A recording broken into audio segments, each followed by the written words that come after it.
Le projet consiste à partir de Burlington de prendre le ferry jusqu'à Fort Kent du côté de l'État de New York. Ensuite, on pédale tranquillement pas vite une trentaine de kilomètres, souvent le long du lac Champlain pour se rendre jusqu'à Plattsburgh. Le lendemain matin, je suis reparti de Plattsburgh, je suis allé prendre le ferry à Cumberland Head pour m'emmener du côté de Quelque chose Landing sur Grand Isle, de retour au Vermont.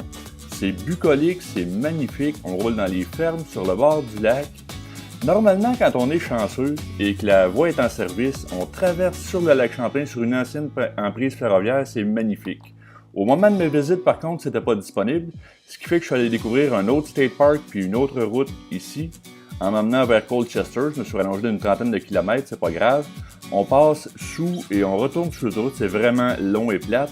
On vient du côté de Mallet's Bay après ça, toujours sur la bord de l'eau avec une marina, c'est magnifique. Et la dernière séquence ici, c'est la piste cyclable le long de Burlington. On embarque à bord du bateau MV Champlain, où il y a une aire réservée, une salle fermée. C'est un bateau qui ressemble à celui-ci. On s'embarque pour une traversée qui dure environ 1 heure. Le coût est de 9,50$ par personne, avec un vélo pour les passagers. Et puis, une fois qu'on est rendu de l'autre côté, l'aventure commence. On roule la plupart du temps avec une bonne vue sur le lac, le plus souvent avec une chaussée partagée, il n'y a pas vraiment de piste cyclable, mais c'est quand même assez charmant. Le point de vue sur l'eau est toujours ressourçant, c'est toujours plaisant. Quand on arrive du côté de Plattsburgh, ça c'est ordinaire, c'est vraiment bien ordinaire.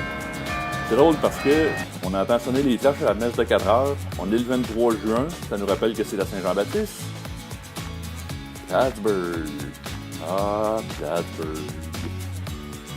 Quand même, on a fait une trentaine de kilomètres. Le lendemain matin, on repart. À Plattsburgh, aux États-Unis. Les plages sont sablonneuses, mais étonnamment, elles sont désertes. Même s'il fait beau, même si c'est la Saint-Jean-Baptiste, les Québécois semblent être ailleurs. Enfin, on reprend la route peu de temps après pour arriver au State Park de Cumberland. Et c'est la deuxième traverse. Une traverse, celle-là qui prend une quinzaine de minutes, c'est 5 pièces et demi, ça va assez bien. C'est vraiment charmant quand on arrive sur Grand Isle et qu'on se dirige du côté de South Hero. Il y a plein de belles maisons, il y a des fermes. On peut prendre son temps et rouler tranquillement. On regagne ensuite le continent en passant par la route 2 qui est aussi Roosevelt Highway jusqu'au parc de Sandbar.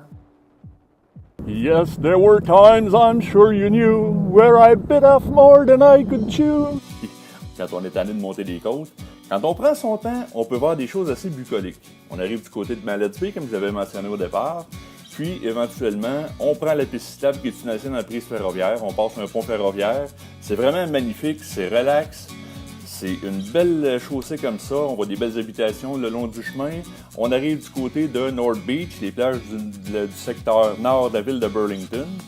Éventuellement, on arrive jusqu'à destination, après avoir roulé une soixantaine de kilomètres quand même, puis on finit sur une terrasse.